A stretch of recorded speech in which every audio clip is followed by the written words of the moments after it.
Hello and welcome to ETTO's Catch Up, the only show where Josh says the catchphrase because I haven't written it down properly yet. Pokémon, gotta slice 'em open. Wow. I was intending like the catch-up line. Oh, not that one. But that's the catch-up one. Yeah. I just said my top line. Misunderstood. And I haven't got one yet because I forgot. Great. So we've started as we mean to go on. Welcome to ETTO's Catch Up. That is our slogan from now on. Yeah. We've started as we mean to go on. Oofed. It's number 44, which means 6 away from number 50, which is when we get to be drunk. That's going to be great. Which will be exciting.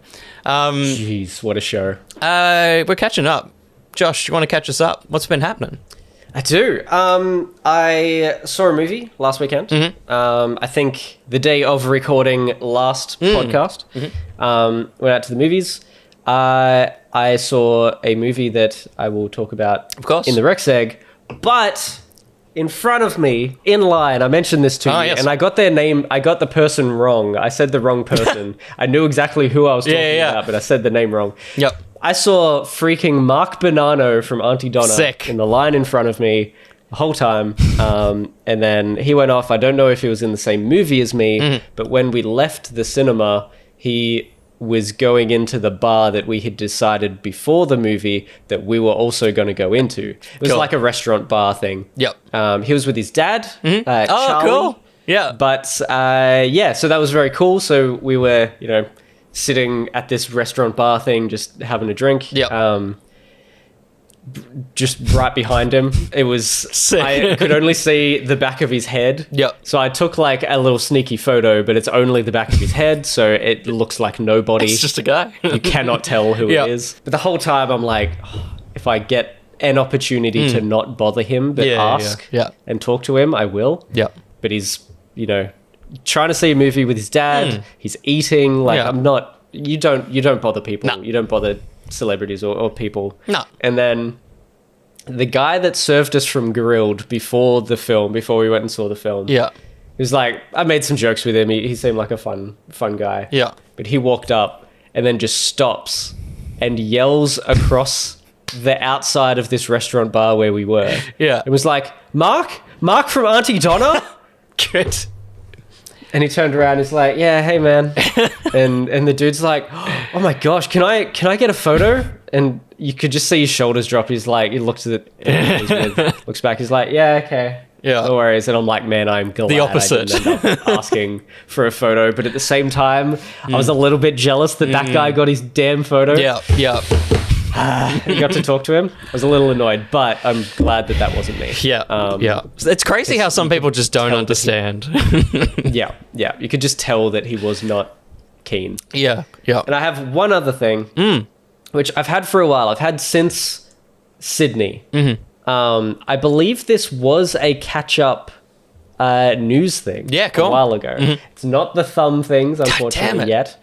I know. But I'm pretty damn sure I talked about it on this. Yeah. I got the Hot Wheels fingerboard with little finger shoes. Sick. So freaking cool. So they're removable. The shoes are removable, so you can't just use it like a normal fingerboard tech deck sort of thing. The shoes have little like grip things that go over the board. There are inserts to go in there as well, so they just look like normal shoes without the little grips. Yep. So you can fill them out. But yes, I got one of the sets. Finally, I got the set that has only Tony Hawk boards. Yeah, cool. So it has like 3 or 4 Tony Hawk boards, and it's got his signature on the grip tape on the top. Sick. Which is very cool. I looked back at my Hot Toys because I'm like, I wonder if they're like 1/6 scale. Like, is there like cool shoes that are gonna like fit for different characters and stuff? Yeah. Because like I'm looking at, I'm like, I could put my finger in Captain America's shoe. So like, I wonder if it's about the same. Interesting. You could Captain America's skating. Yeah. It's so good. How interesting. Yeah, sick. Nice. Kind of thumb based. still, Yeah? you're close. Like you're Yeah, close yeah, to. yeah. You're getting closer to the razor thumbs. It's damn close. Are they still available? I'm going to check it out. Gotta find out. Catch us up. What have you been up to this week? Yeah, an entire new computer, which is running the podcast. So it's whatever. it's fine. It's fine. I'm freaking stoked for you that you finally got a new computer, by the way. There's one. so good. I'll talk about it in the Rex, but God, I recommend getting a better computer. It changes your life. It really does. Every time I've gotten a new one, it's like, when I opened this computer, I'm like, I could wipe this and it would probably feel really good. Yeah. Oh man, nah, it's lovely. It's lovely. And Nice. hopefully this podcast runs better because of it. All the way down to the news. What the fuck? Okay, sure. That was a weird lead into that, but let's wacka wacka. All the way down. All the way down. Go all the way down. All the way down. I've got a little. There's a little logo down there, and the background's the same background as the news. Hey, Ooh. and it changed underneath. I didn't have to do anything. It's very Very exciting. good. The computer Very good. allows it to happen. And speaking of people allowing things to happen, China, everybody, is China's doing things. it's allowing Marvel to exist. If you didn't know, Has it not? no. So if Wow. you didn't know, the last Marvel film to hit cinemas featuring a Marvel character was Far From Home in June 2019. And the last, obviously, fully fledged MCU film would have been Endgame. So there hasn't been Marvel films since then at all, which means they've missed out on Black Widow, No Way Home, Eternals, Shang-Chi, Doctor Strange in the Multiverse of Madness, and Thor Love and Thunder. Far From Home. Yes. Oh, Yes, right. June 2019. So they have missed out on all of Phase 4, basically. The big change is that, yes, Black Panther, Wakanda Forever, and Ant-Man Quantumania will be coming out next month, which is wild. So Feb 7th will be Black Panther 2, and then 2 weeks later, they will get Ant-Man along with the rest of the world. So, good for China. This is huge, mainly because just the Chinese government has been like cracked down. Basically, foreign as in anything not local hasn't been played in cinemas. It was a huge deal that Avatar got a Christmas release because generally they don't really let Western films play at Christmas. They just keep it to domestic stuff. Sure. The China Film Administration, which is part of China's Communist Party propaganda department, of course, being them, the CFA blocks releases of foreign films all the time. They kind of haven't said why, but these two things will let you know why they may have blocked movies. Spider-Man No Way Home was denied release because they wanted Sony to remove the Statue of Liberty because it was too patriotic. Being Communist Party. They're like, we don't want people thinking high ideals of a country. We don't want that. And then, of course, Doctor Strange, they didn't like that Chavez had, obviously, lesbian parents. The other thing, which is like, it feels like when an editor puts something in for the producer to see so that they don't see anything else. In Doctor Strange, the newspaper kiosk has the Epoch Times, which is a newspaper that is critical of the Communist Party in China, specifically. The Epoch Times is a Chinese newspaper. That is niche. Yeah.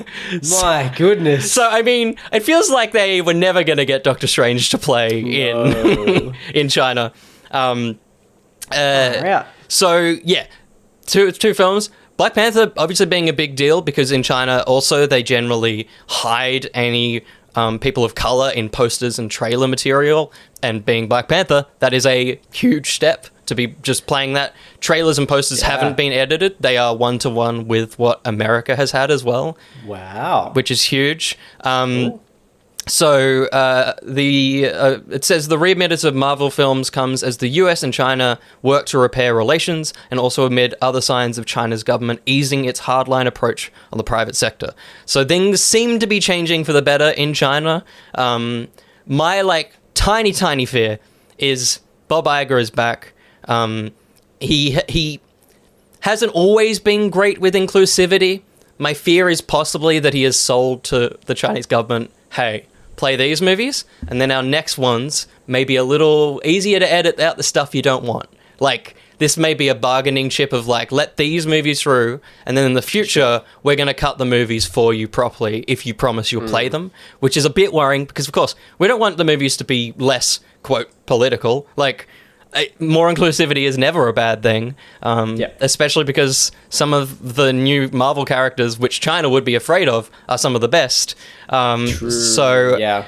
I'm a little concerned, but like maybe going in positive, it's all actually a good thing and the Chinese government is getting better, but you know, they've never been the best. But that's kind of the end of the story. Hopefully fans of Marvel over there get to enjoy the films a little bit more often. So, fingers crossed. Good stuff. Fingers crossed. Well, one thing a particular game fan or game collector fan did not get to enjoy was their 9.2 graded box copy of the original Pokémon Yellow, which is the one with Pikachu on the cover. Yeah. Potentially worth approximately 10,000 USD. Jesus. Wow. Which was completely destroyed by super patriotic America. So, Night Dive Studio CEO Stephen Kick. Nice. Last name is Kick. Sick. Just straight up Kick. Wow. Shared on Twitter a nightmare experience that their friend had recently gone through. The friend purchased a game and it was shipped to them.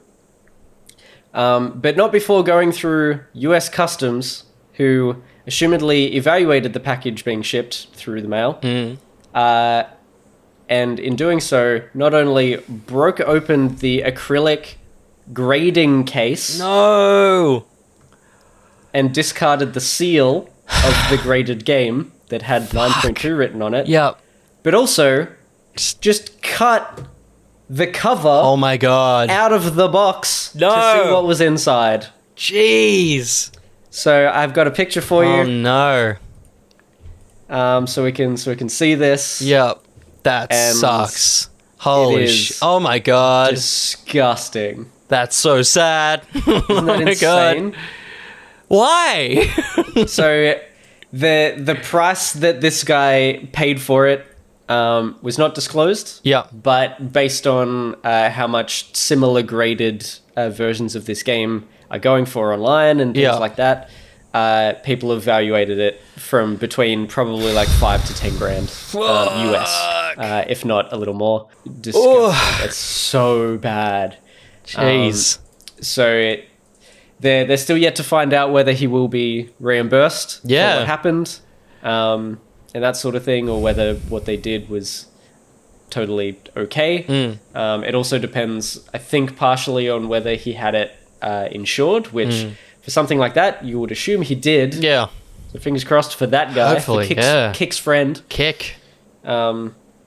Crazy. That sucks. The end of so I got my information from a Game Rant article, and the end of it just said, Pokemon Yellow was available for Game Boy. Not for him. It's like, yeah, well, and I'm also like, is it? Like, usually that means I can just go to a store and buy it. And just pick it up. No. It's kind of not that available anymore. No. That's so weird. You don't need that. The story's over. Go home. Yeah, totally. How funny. Yeah. Well, breaking news. I don't have a sting for that, but I should make that. Perfect. All right, there's the audio bite. At the time of recording, you guys have all settled and understand this now, but today, on the time of recording, we found out Avengers is going to fucking die. Is it? Avengers support will end on September 30th this year. It's done. Wow. The game is over. The thing that is the wildest and sucks for people like this fuckwit who bought any skins, because on March 31st, via a final update, all cosmetics in the game will be free. So you can grab everything you want for no cost, which is wild. Way. So it's basically becoming a free-to-play video game. I wouldn't be surprised if, like, it basically is free. It's on Game Pass. It's, probably like $5 on PlayStation. But yeah, March 31st. Don't buy anything if you're keen to have a skin or anything in the game. It'll all become free from March 31st. They've said they're going to leave it in as good a state as possible on September 30th.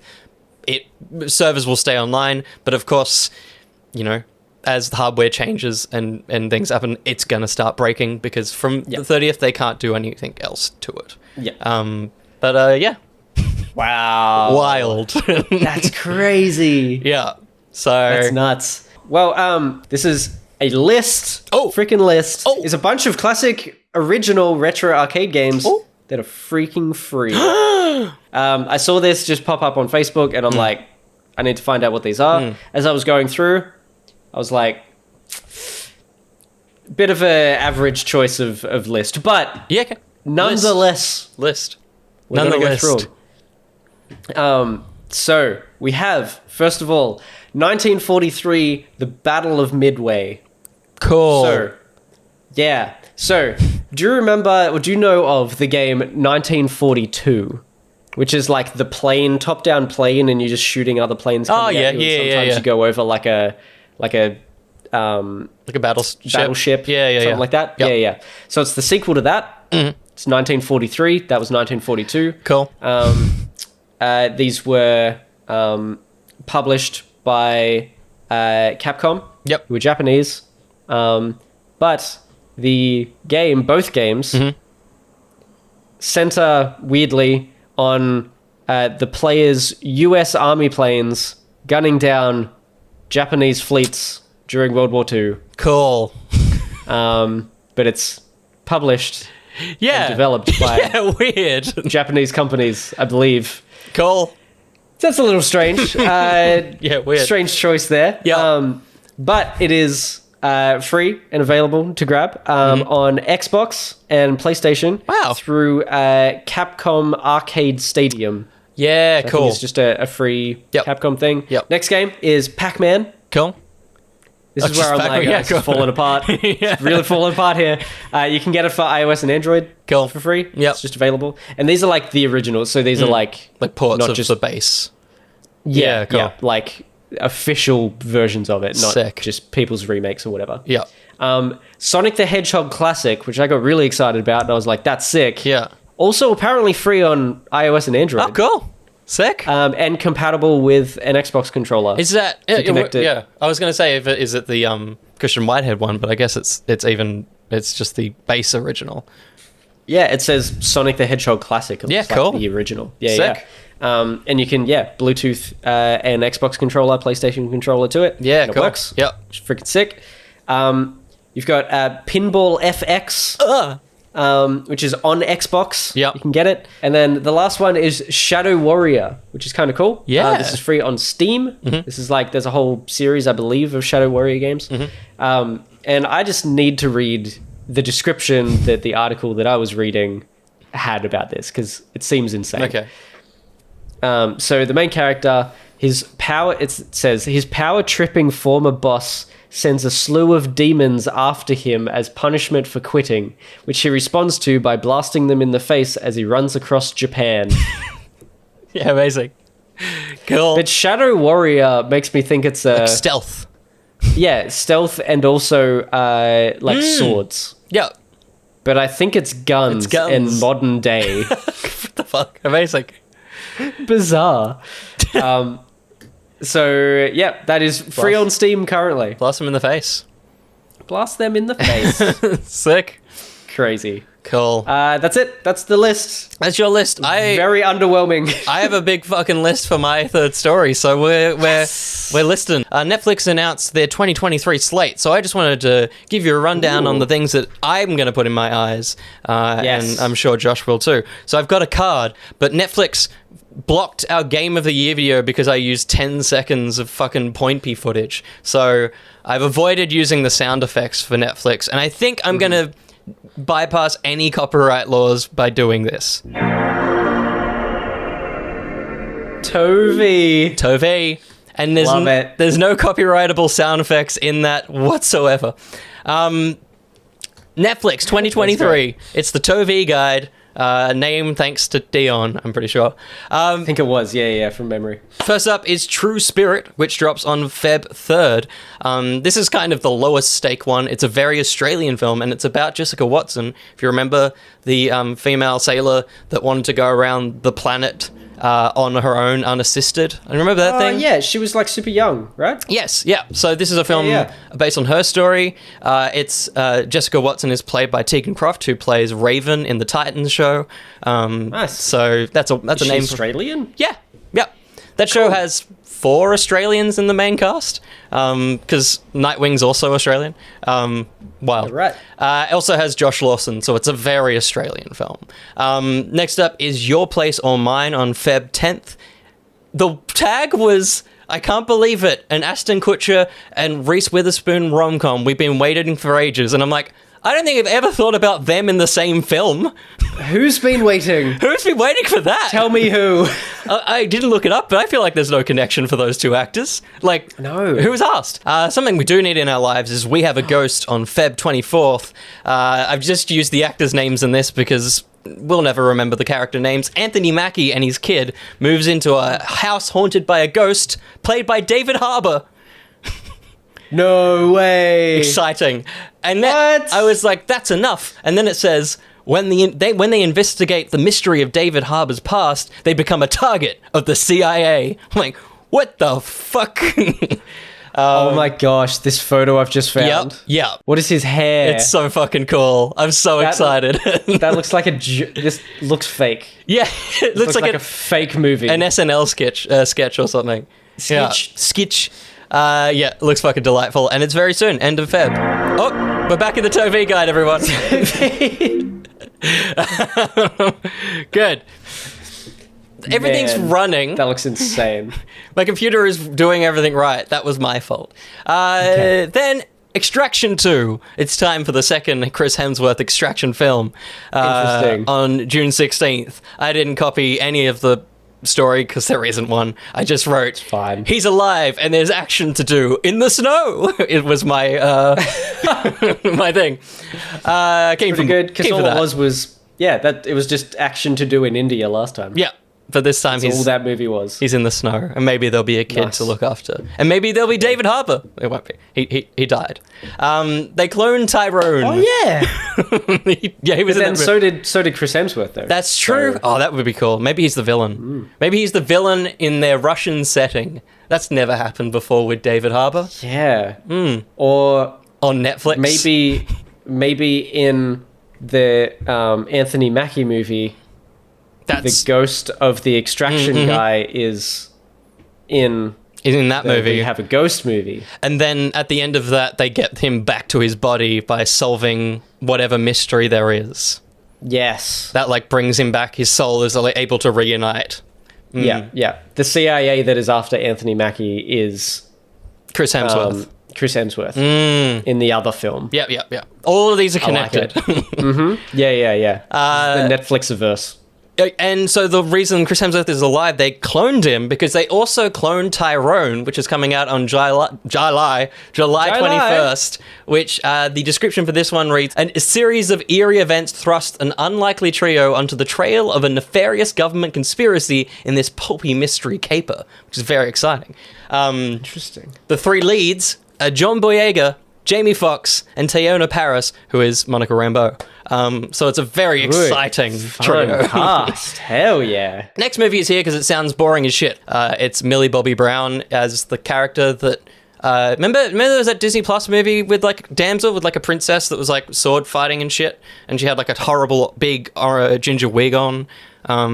They were promoting it with... I think I remember that. Joey something or other. But it looks like the same film. It is insane if you put photos side by side. If you look at these 2 photos, so this is The Princess starring Jerry King. This is Damsel starring Millie. It's the same fucking photo. It looks significantly worse because she's just cropped onto it. That looks like an average Photoshop. It's so bad. That sword doesn't look real. No. All of it it looks horrendous. It looks like it's missing texture on the blade. Yeah. What is happening? It's so flat. It's so bad. Oh, that is disgusting.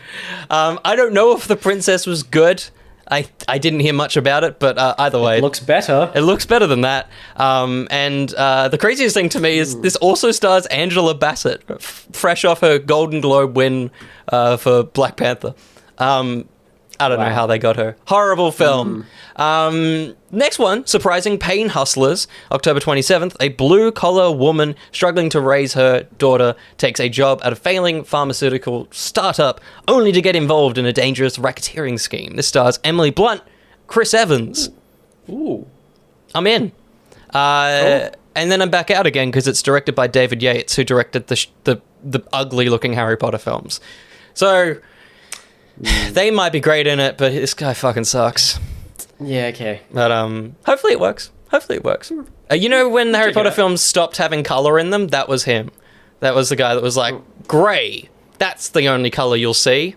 Yeah, I'm remembering vividly the very adult versions of the actors. Yeah. Being very grey. Yeah, I don't know where the crossover point is because I don't know those movies well enough. Yep. But I can picture how grey the adult actors were. Yeah, lifeless. So unfortunate. Brace yourself. November 22nd, Leo is an animated musical comedy about the last year of elementary school. Pretty generic. As seen through the eyes of a class pet. 74-year-old lizard Leo. Amazing. Voiced by Adam Sandler. Amazing. What? 74-year-old lizard Leo has been stuck in the same Florida classroom for decades with his terrarium mate turtle, Bill Burr. Amazing. Yes. Amazing. Yes. When he learns he has only 1 year left to live. I love this so much. Why? Because he's a 74-year-old... I don't know how he knows, but... Yeah. But like... amazing, though.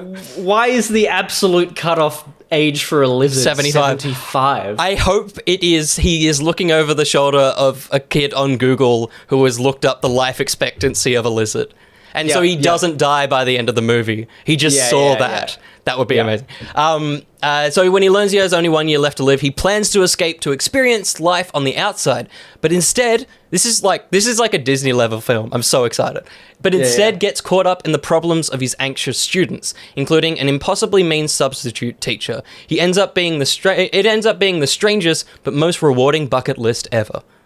I'm like, that's going to be sad.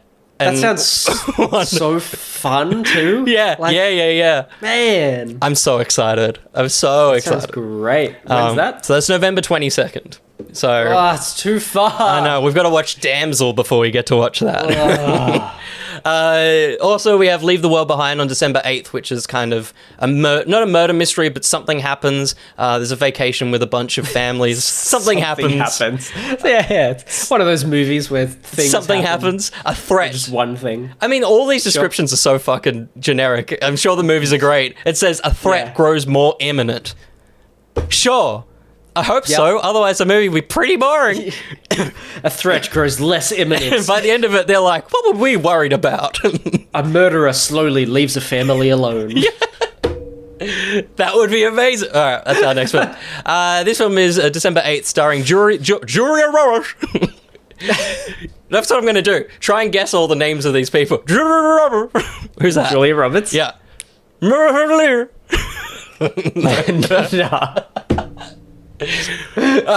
That's Mahershala Ali. I wouldn't have got mad at him. No, you don't know him.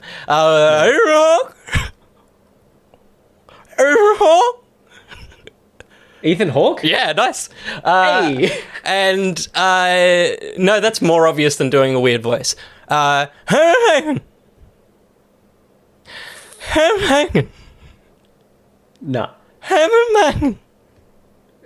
Evan something? No. This is a weird bit. It's a great bit. What I was going to say, which is less obvious, is I'm a few degrees away from him. Okay, it's Kevin Bacon. No. There you go. Okay. So another stacked cast, which is very exciting. And then the final film that has a date is Rebel Moon, which comes out on December 22nd, which is Zack Snyder's Star Wars Dune movie. It's going to be so grey and so boring, but we'll probably have a huge budget, but it'll be so out of focus that we'll never get to see it. Yeah. You'll only see in focus stuff. Yeah. God.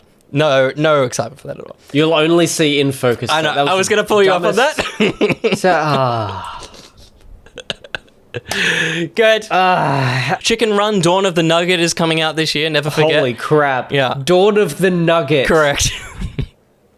My goodness. The original voice actors, Mel Gibson and whoever else, aren't returning. Instead, we've got Zachary Levi and Tandy Newton.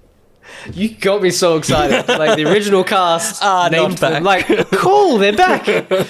Nah.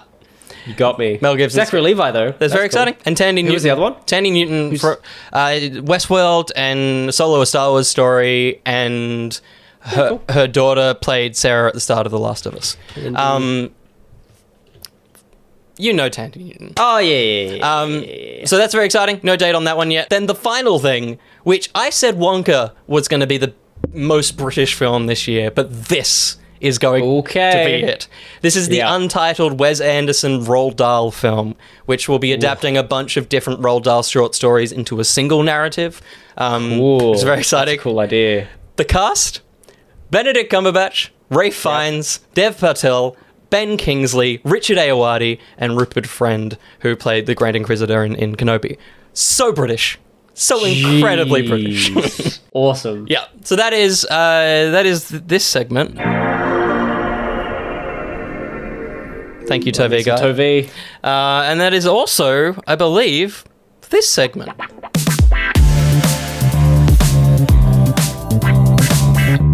Ad read.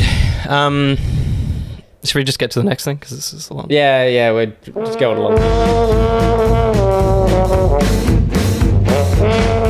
Welcome to Cues from Youse. I changed the way that I wrote Use because you can either do Use apostrophe, like the U apostrophe S, or you can spell it that way. And I was like, New Year, New Use.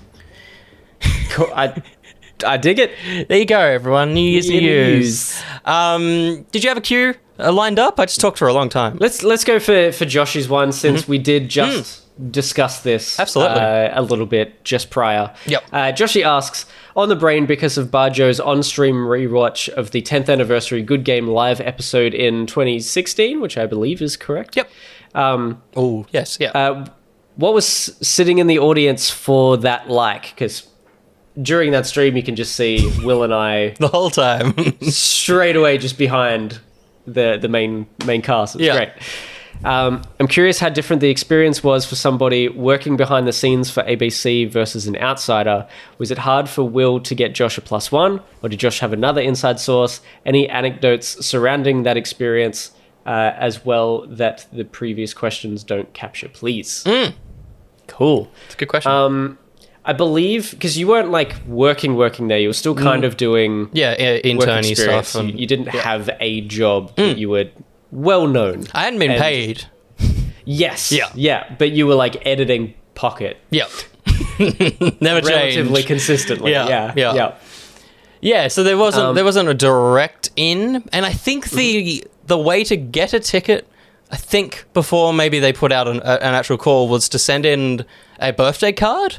I think was a thing, potentially. Like that, there was some like bit of a competition. Yeah.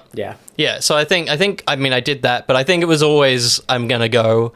And I think every ticket was a +1 as well. I believe so, because I didn't do anything.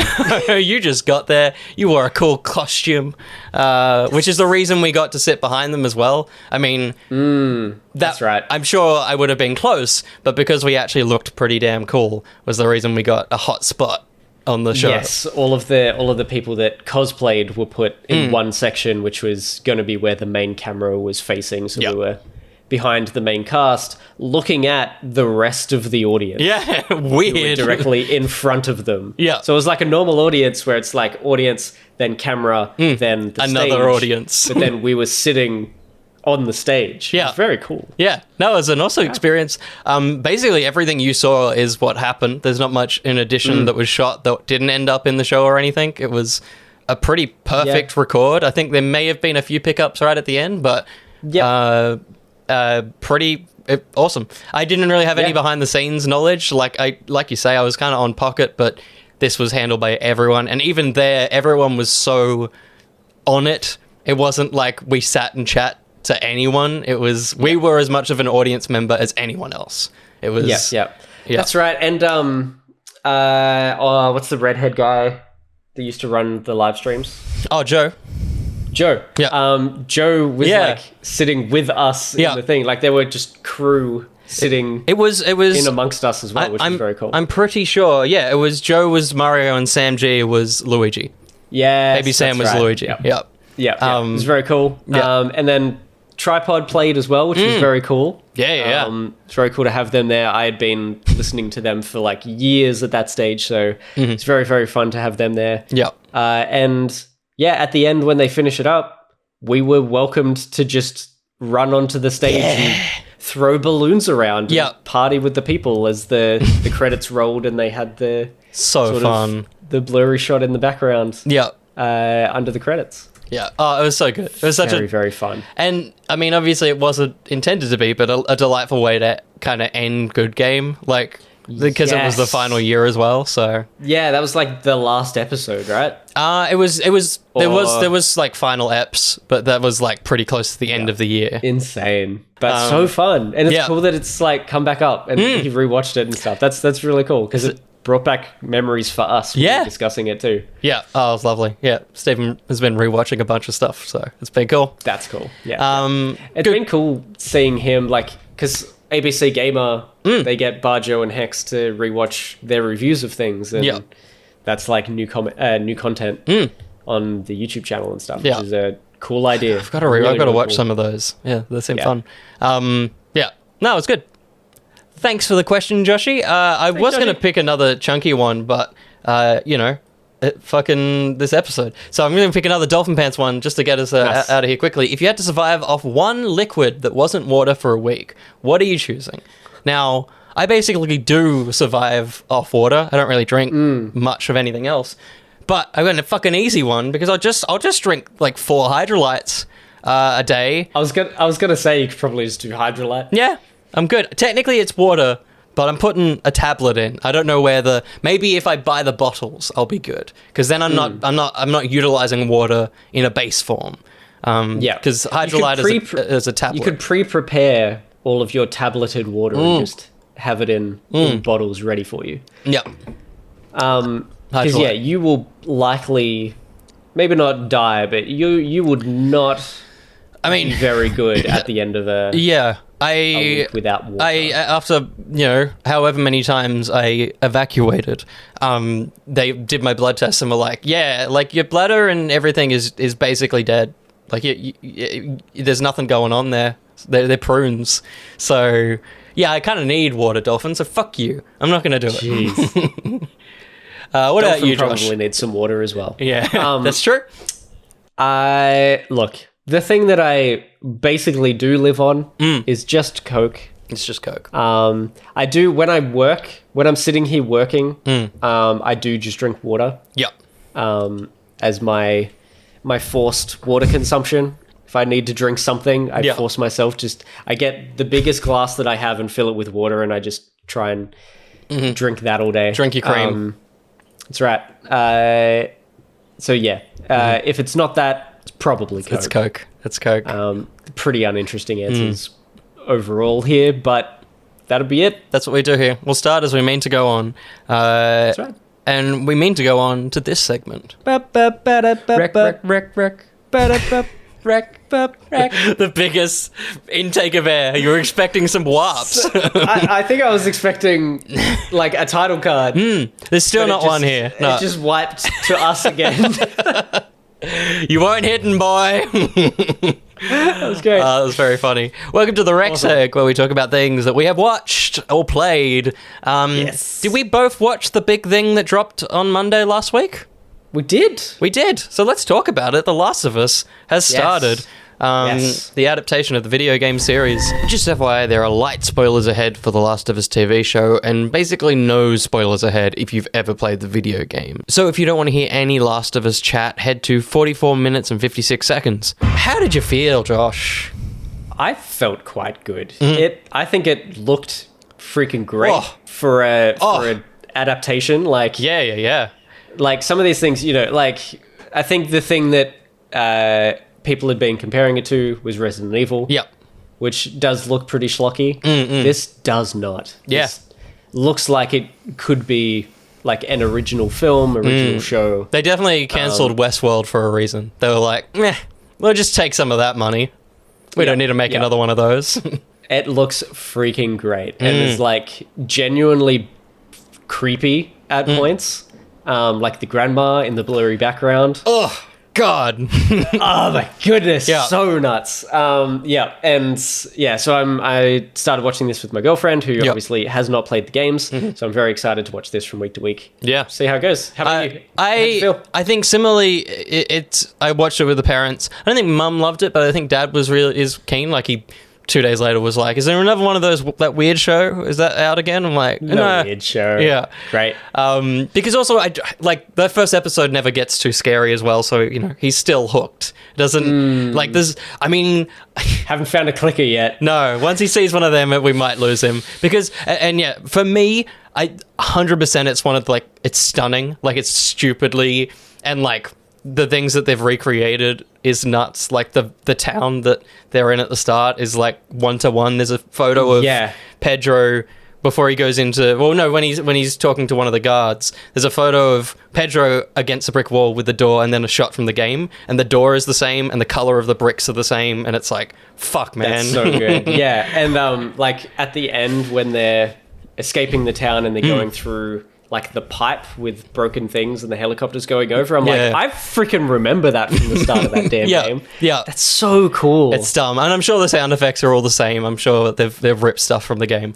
For me, I'm glad I'm watching it with Mum and Dad, because I don't think I would watch more than this first episode if it was just me, because I was just like, knowing all the beats, it was like rewatching, and knowing all the beats and knowing that I don't love the game. Like, I played it a little after the fact. I didn't play it at the hype level, and so I remember just being like, oh yeah, that was okay. And so knowing that this is the same story, it's like rewatching a film that I didn't enjoy. It's like, I watched the first episode and I'm like, I don't really want to keep seeing this. Like, I've already experienced everything about this and I never want to play the game again, so I don't really want to watch the story here again.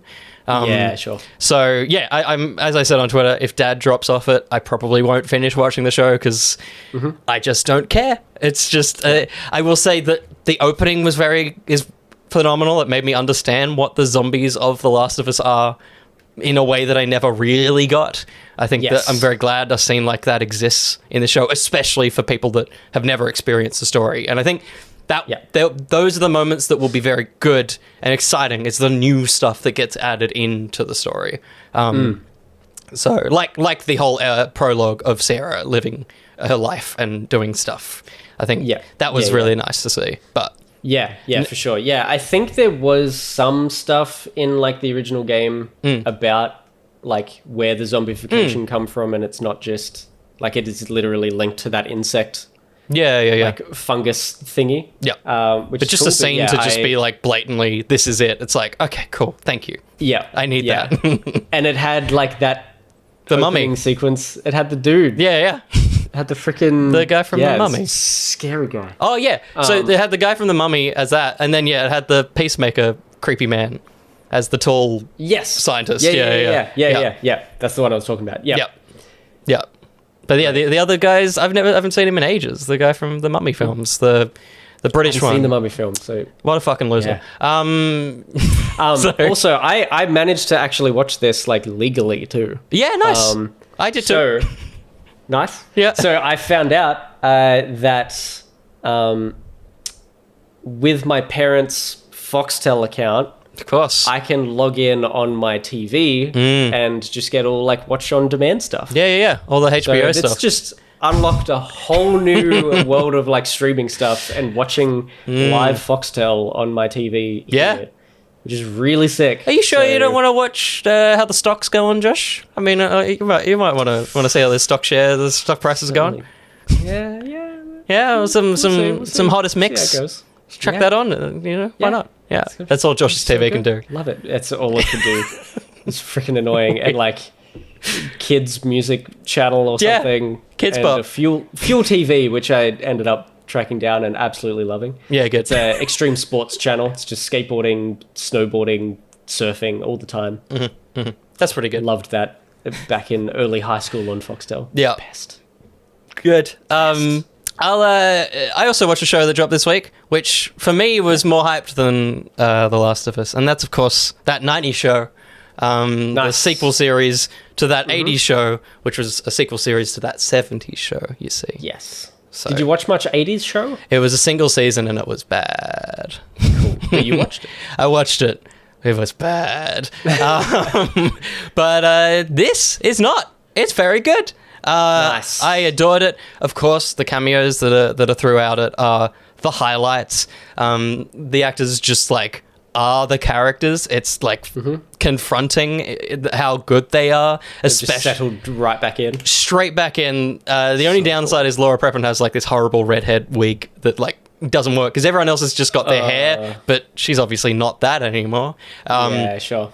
But Topher Grace is just fucking so good. Like, I'm going to make a video on the show because I have a lot of thoughts on it. It was the show I watched as a kid. Like, I think it defined a lot of like the things I like, and especially Eric as a character was me in so many ways. So, like, seeing him, it's such a wonderful thing. Wonderful and a curse for this show. Seeing Eric come back now, kind of the age that I'm at, and having the relationship I have with my mum now is really cool because I was doing the other side of it when I watched the original. So it's like, and the same for all the characters that return in the show. It's like the people that watched it are now their age and they come into that show as the viewers. The downside is that the young cast, the new characters, they're definitely played younger than the original cast were. So, you know, as adults watching them, it's hard to get connected. And being younger, they also kind of are acting at more of a Disney Channel level, whereas the original cast being a little bit older, most of them were in their 20s. I think Mila Kunis is the only one that was like 14. They were kind of playing young adult characters. And so as a kid, you prefer to watch that.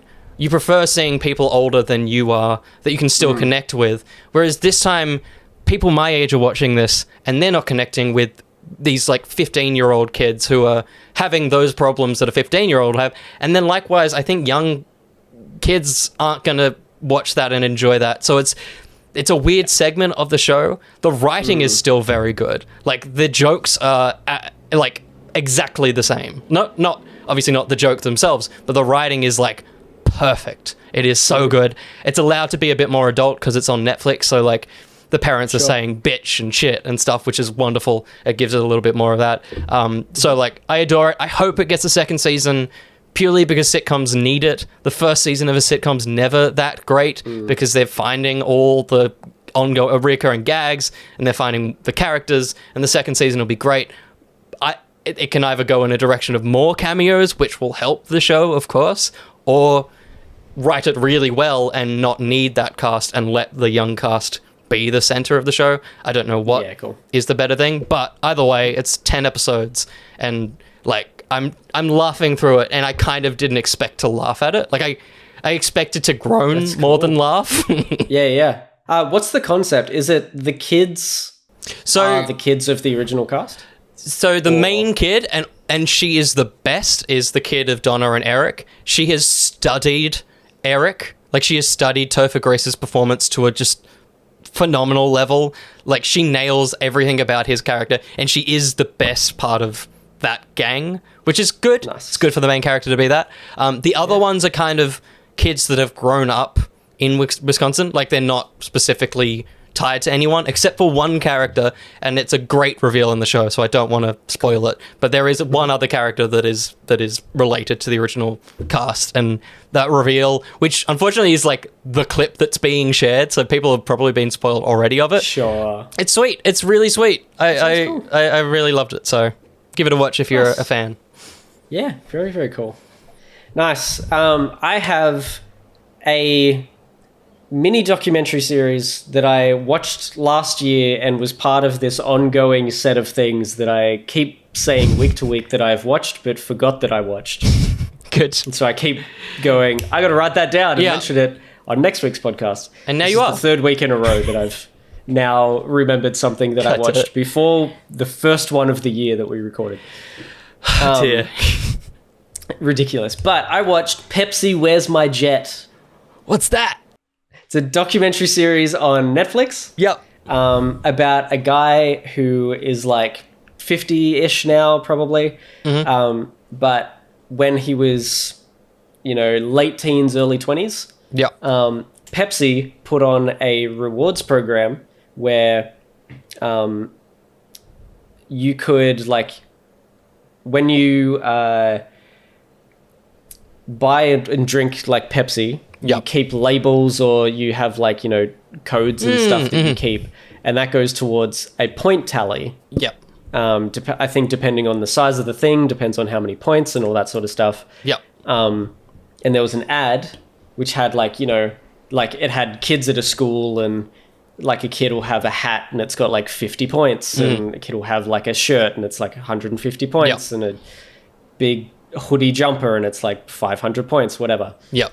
And then at the end of the ad, it has a kid flying down in a aircraft, like Harrier jet. Yep.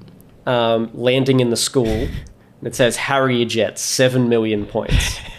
Amazing. And this guy saw it and went, I can do that. Figure out how to get that. Yeah, sick.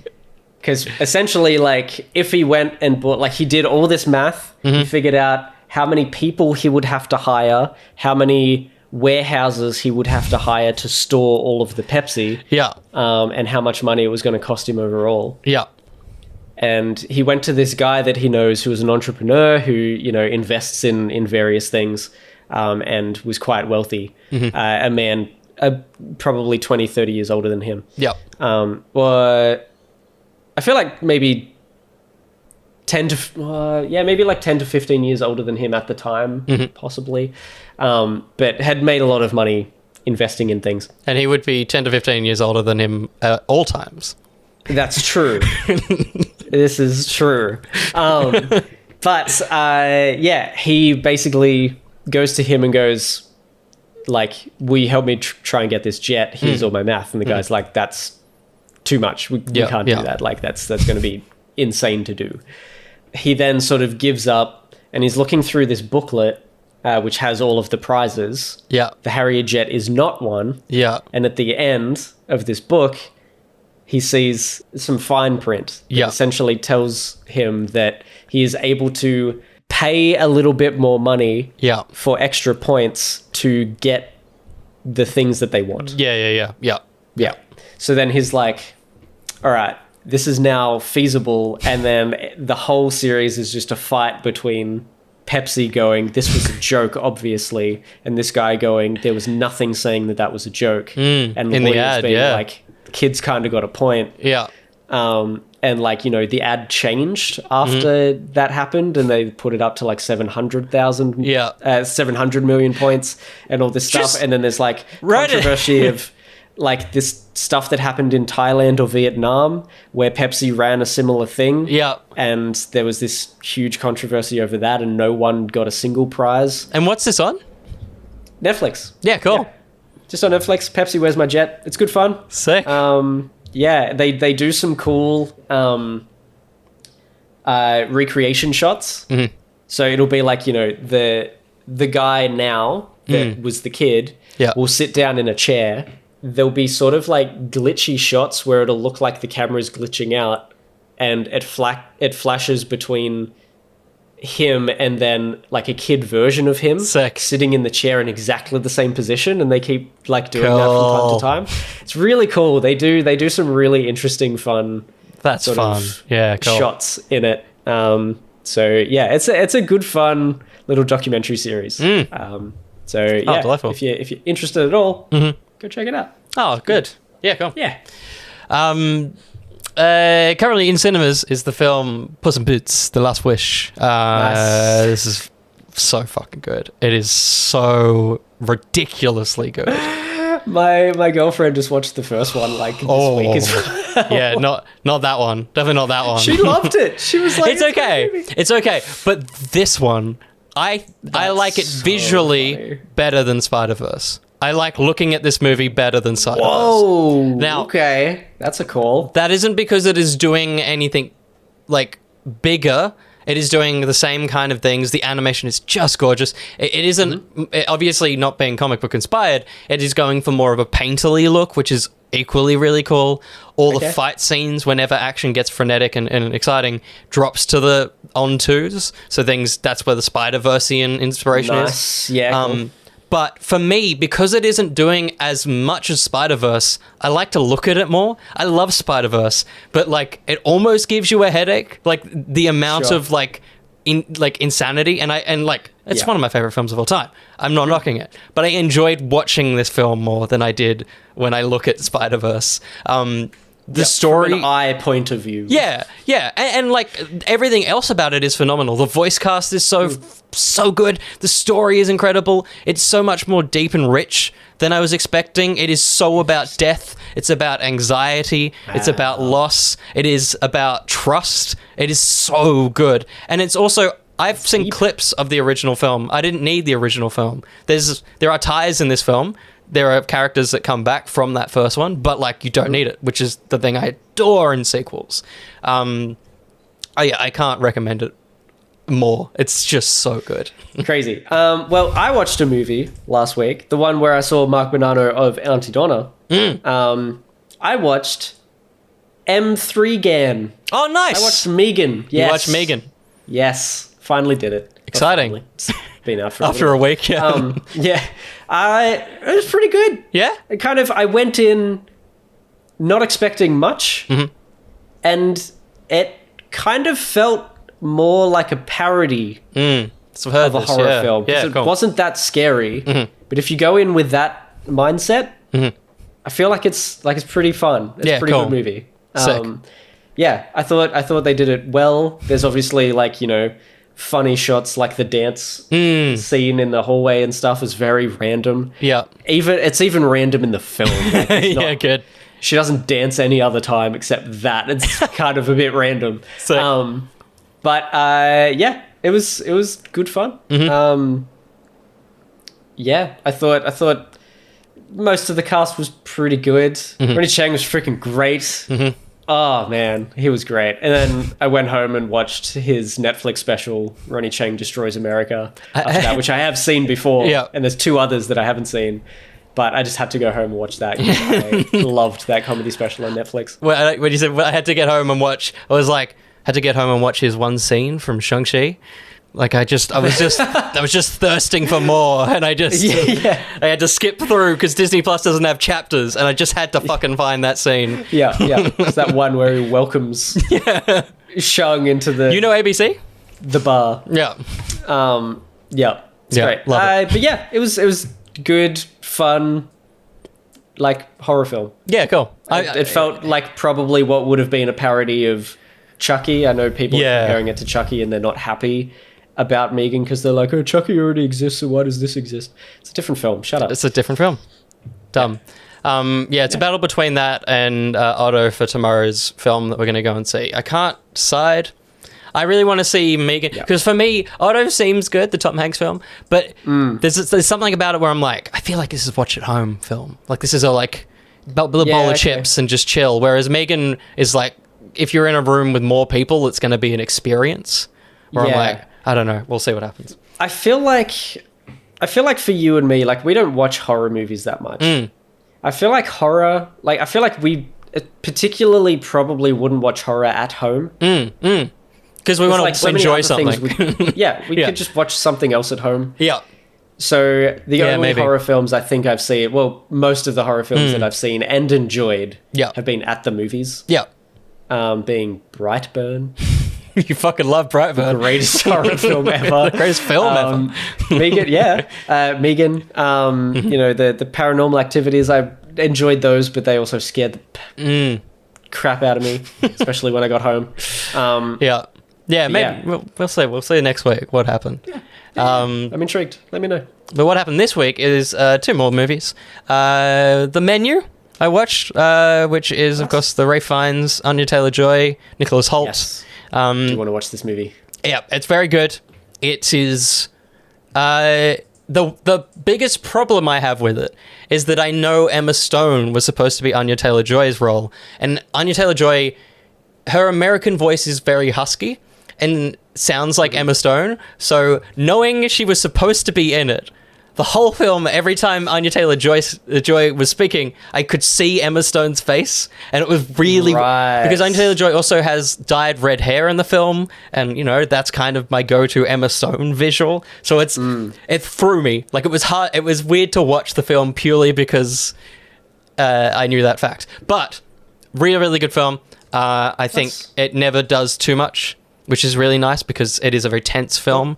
It is not a horror film by any stretch. It has been called that, but it's definitely more tension. It's more like black comedy, similar to Banshees of Inisherin. It's very like find the comedy in this darkness and weirdness. I feel like it would almost be potentially somewhat comparable to like, based on that description, Whiplash. Yeah. Whiplash is almost a horror as well. Like, it's so from the tension. tense Yeah. that you're like, this conductor is going to murder this drummer. Yeah. Or something. Like, someone's gonna snap. That is a good point of reference. Yeah, totally in that wheelhouse. Adore it. As I said on Twitter, Ralph Fiennes has like this subtle American accent in it, and I wanted him to just go full Daniel Craig because it was like the character is already like weird, and genuinely the way my brain works, as he was saying lines in my brain, I was saying them like Benoit Blanc, and I'm like, yeah, that would be fucking cool. That would be so much better. Yeah, nice. Definitely Awesome. do that through the whole film. Get distracted and just imagine Benoit Blanc as chef. Or just imagine other actors as the people in that film. Apparently, that's all Will did. It's good fun.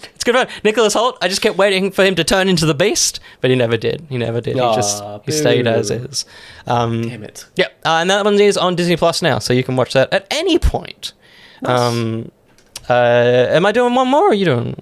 I will just quickly say I don't have much to say about it yet, but I've restarted Wednesday. Oh, nice. Because I only watched one episode the first time. That's right. So it's been nearly a month now. So I've rewatched the first episode and I've watched the second episode. Yeah. So possibly tonight or, probably tomorrow I might just binge the rest of it. Yeah. How many episodes? Get through that. But I think it's like 8 or something. Yeah. Maybe. Yeah, nice. So, I enjoyed it for the most part. Yeah, cool. You can tell us all about it next week. Certainly can. Staying on Netflix, the last thing I watched is just... I don't want to say emotionally what the film is because I feel like it spoils it, but I watched Senior. That's spelt as just SR. And this is the film about Robert Downey Jr.'s father. This is incredible. It is it is unlike any documentary I've ever seen. And I know I've been saying like everything I've watched this week, but this like we sat in silence for like 20 minutes after it finished. It is so incredibly personal. I've never seen Robert Downey Jr. It's weird. I've never seen a human in the situations this film puts it in. Because I guess to lead you in, it starts with his father in 2019, and he has health conditions. And the film is shot over 3 years. The film is so raw. It is so emotional. It's a documentary. I keep saying film. It's a documentary about his father. The premise is that, as like a lot of the world, no one really knows Robert Downey Sr., even though he is a filmmaker and a director. And so Robert Downey just wanted the world to know who his father was. So he made this film exist. And that is enough. Really cool. Yeah. Be prepared. It is genuinely emotional and very like hurt. It's because it goes into how his father affected Robert Downey in his life, because of course not a great period of life for Robert Downey. It doesn't stray from that. It really embraces that, and that's another element. Robert Downey avoids that in interviews. He walked out on like an Aussie interviewer that tried to bring that up. So finally having that is also, you know, a huge thing. But it isn't about him. He never mentions Iron Man. That's the point of reference I have, is that the MCU, his career, it doesn't matter. It is about his father and his father's life, and yeah, it's really, really good. That's cool. Where is it? It's Netflix. I think it dropped late December, so yeah. Recommend to infinity. Awesome. But that's all the things I put in my eyes in terms of things I haven't had to help work. Yes. Yeah. Nice. Yeah. Good. Games. Hit us up. What you play? The first one I played just before I left this morning, and it's called Handshakes. It is free on Steam, and it's a Sokopan puzzle game. It's like one of those ones where you're like pushing a barrel or something. The idea of, and it's like a flat puzzle maze. The idea of this one is there are two hands on spaces on the board. There's like, you know, the usual maze stuff. Maybe there's a barrel in the way that you need to move that up and away to get the two hands to shake. You have like, each thing has like 7 points and 3 points, so that one can only move 3 times and that one's 7. You retract the hands to gain the points back. It's not like you can only do it this many times and then you got nothing left. But then there's stuff like one hand will push a button which will open a gate so you can get to the other one. And there's only like 30 levels. It's free, so that's not long. But it's like you push open a gate and then you turn it off, and that hand gets cut off, so you've lost one of your points, but that hand is now a usable piece that you can place on a button to keep a gate open to then get to the other hand. Like, it's delightful in, like...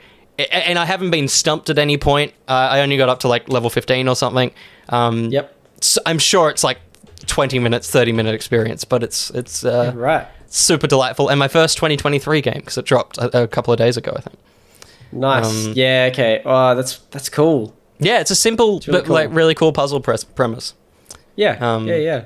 It's almost like it's very basic looking, like a Barber is You type thing, but yeah. Handshakes. That's very cute. And it's free. And it's free on Steam. I don't know if it's on anything else, but yeah, free on Steam. So definitely give that one a go. Nice. I'm going to reveal the game that I've been playing over the last like month, that my family absolutely hated me playing all the time. I've been playing Power Wash Simulator. Amazing. Just absolutely nonstop. Good. I have not played another game since, other than on the plane on the way back from Sydney. I played that weird super Catholic side-scrolly... Blasphemous. That's the only... Blasphemous, thank you. Yeah. That is the only other game that I've played, but purely because I couldn't play Power Wash Simulator on the plane. Yeah. At the time of recording, I have not yet finished the career, and I have not yet got all the achievements, but I have 5 left. Yeah, cool. Most of them... like I've done nearly all of the like challenges, like the things that would actually be kind of difficult. Yep. I've completed all of those, so it's basically just like buy everything, finish the career, and there are 2 other challenges that I need to complete. Which there's a challenge mode in it, and there's 2 different types of challenge mode. There is like timed, so you have to clean something in a short amount of time, which online everyone's like, don't bother doing that for this achievement, it's too hard. And there's one which is a limit on the amount of water you can use to clean something. And I figured out a very slow, tedious but effective way to do that, and in using that method I've used half of the water that they give me. Sick. So it's a very good way to do it. But it just takes freaking ages. But I've only got 2 more to do. Yeah, you need to get 5 you need to do 5 of the challenge mode challenges and get gold. So there's gold, silver, bronze, whatever. Yes. So I'm nearly done. Nearly freaking done. I've enjoyed the crap out of it. Although I potentially almost gave up on Thursday. Wow. I was basically power washing a whole train platform. So it's like most train platforms. It's just like, underground, long area with like seats and bins and lights and stuff. And then train lines on both sides. Yep. Basically identical. Yep. So once you clean the entire like wall, ceiling, floor, every individual like section of rail and stuff, you then have to do that again on the other side because the whole map is basically just mirrored. Yep. So freaking tedious. Got to the end. Yep. And it's like, congratulations, you did it. And then you press start to bring up your tablet to, choose the next challenge. Yep. Start button didn't work.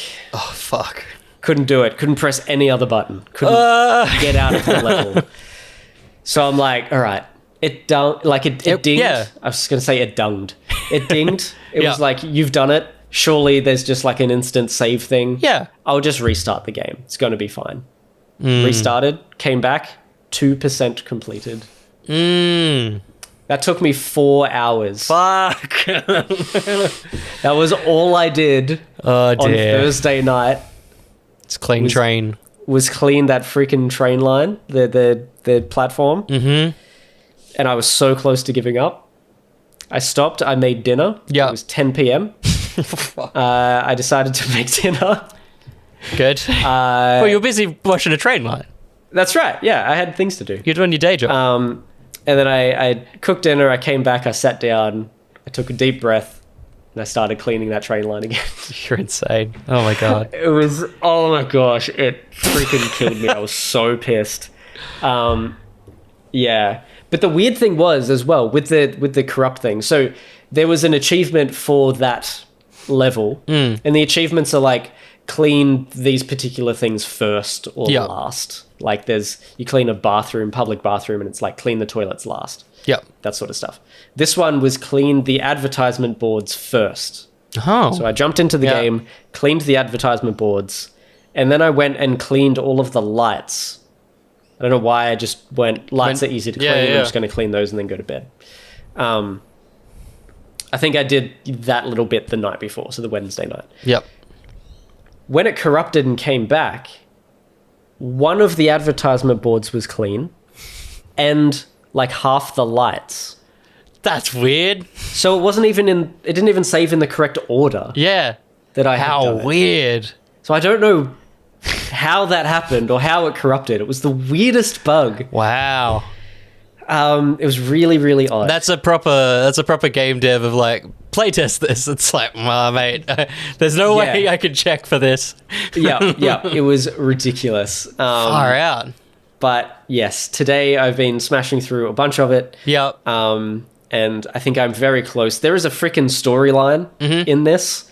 It is wild, and I've heard the ending. Yeah, okay. And it's like UFOs, ancient like ancient creatures that prophesy that a master of the water will be the one to calm a volcano of this town. Okay. Which is you. Yeah. And then in the final level, there is a statue of you that you have to clean. Good. That had been made like thousands of years earlier. It's bizarre. It is so insane for a game that is power washing things. And then once you're done, you get to clean Croft Manor. Yes, that is the other thing I was going to bring up. Yeah. And I saw it and I'm like, that's cool. Absolutely not. Absolutely not am I going to come back to this game. Yeah. I've set myself the challenge to just like basically 100% it, get all the achievements. I'm playing on Xbox, so it's not even a platinum. But you might get a free month of Game Pass or something. Maybe. That'd be nice. I've almost finished it. I think possibly by the time this podcast is out, I could have it done. It'll be done. Exciting. So check in with me on Discord, everybody, and I'll let you know. Yeah. But yeah, this has been the thing that I've been doing. That's nuts.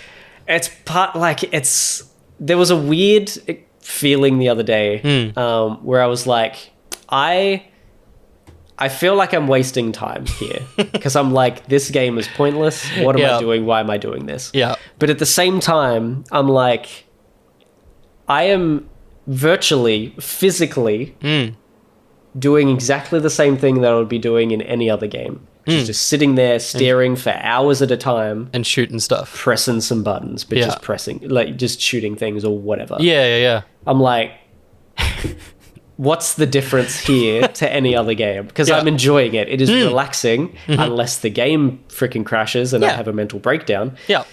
Otherwise, it's the same thing that I'm doing in any other game. I'm enjoying it. I'm getting I'm completing a game. I love completing games. That is all I'm doing. Yeah. So I find no difference in this to any other thing. Yeah. And I'm enjoying it. So fuck off. No harm done. Yeah. But also, once I'm done, I'm done. Never again. Sorry, Tomb Raider. Absolutely not. You can jump though. You can jump across the gym stuff. It's so good. Maybe I'll jump in and just walk around. Yeah, just see what it's up to. But I'll have a look. Very quickly, last segment of the podcast before we say goodbye. The TV guide is what it's called this week. The other one was the TOV guide. This is the TV guide suggested by Dingo. Dingo says, the TV guide, because the tagline can be, for all the content you'd rather sit on a couch for. Dolphin then said, but it's also about films. Dingo said, do you not watch movies on your TV, jabroni? Jabroni. Yeah. Good old Dingo. Great. That guy. I'm so glad he's back and talking in the Discord. I've missed it. It's nice. Yeah, it's good fun. Monday 23rd, which was yesterday when you're listening to this podcast, The Last of Us Episode 2 is out 1 p.m. Every Monday is when it comes out, AEDT time. Good. Wednesday the 25th, the game that no one will ever play, Forspoken, hits PS5 and PC. This game has a lot of controversy. It won't run on a PC without 16 gigabytes of RAM or more. Basically, it won't run on a PC. That stuff. And also, no one is being given review codes. They're basically the big dogs have them, and then no one else. Skill Up has mentioned that he hasn't gotten one, and specifically PC codes haven't been given to anyone. It is only PS5 codes. Ooh, no. So, and the reviews are being launched the day before. They're not given any window. It's not looking good for Forspoken. Nah. Thursday 26th, Tar comes to cinemas, which is Cate Blanchett's film. I can't describe it, but it's a very art house movie that I'm excited to see. Another very art house movie is Teen Wolf, the movie, which comes to Paramount Plus on Thursday as well. That's with all the original cast from the show, so if you're a Teen Wolf fan, this is kind of a big farewell to the idea of the show, I think. And then also on Thursday, the thing I'm really excited for, which is Poker Face, which is coming to Stan, which is Rian Johnson's murder mystery series starring Natasha Lyonne. It's very, very exciting. But Will, you barely know her face. Hey!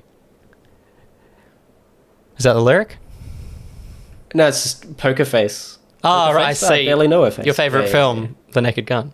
Of course. It's that kind of comedy. You just you've absorbed that. I'm very excited for it. Lots of cameos.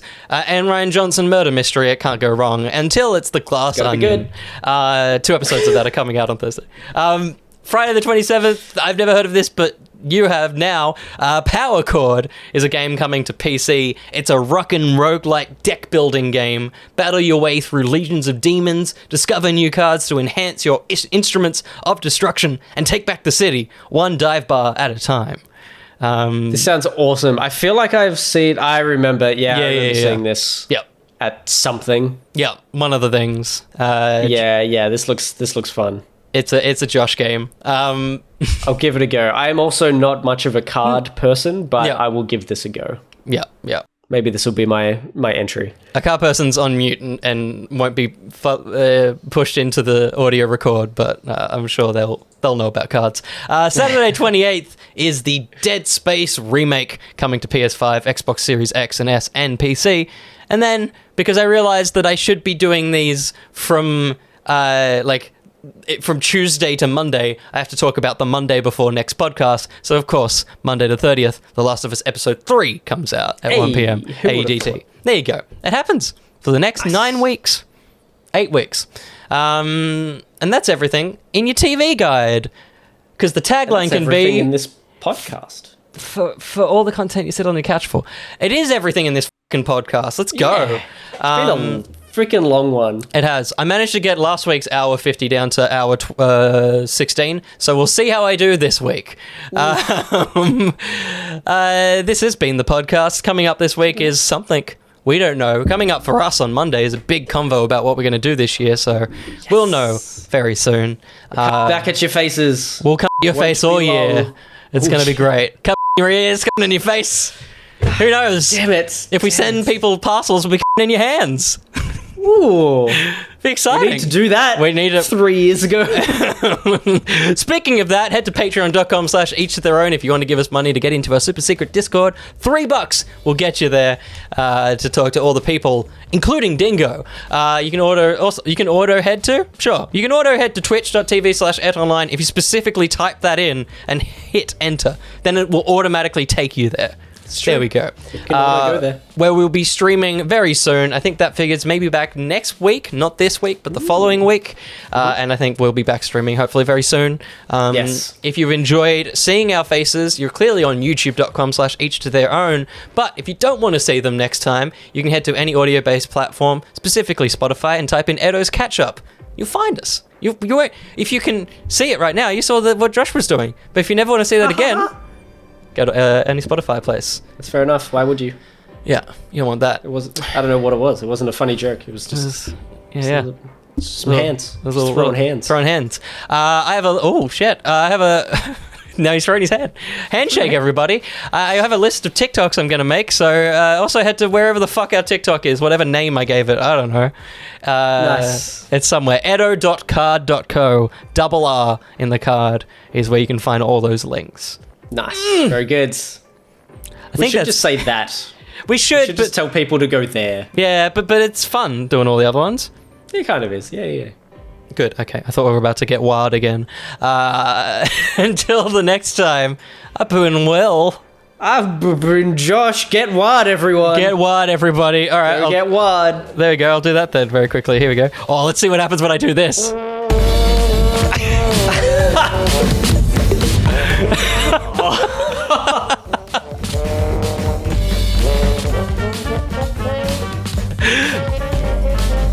That was such a noise. Disgusting.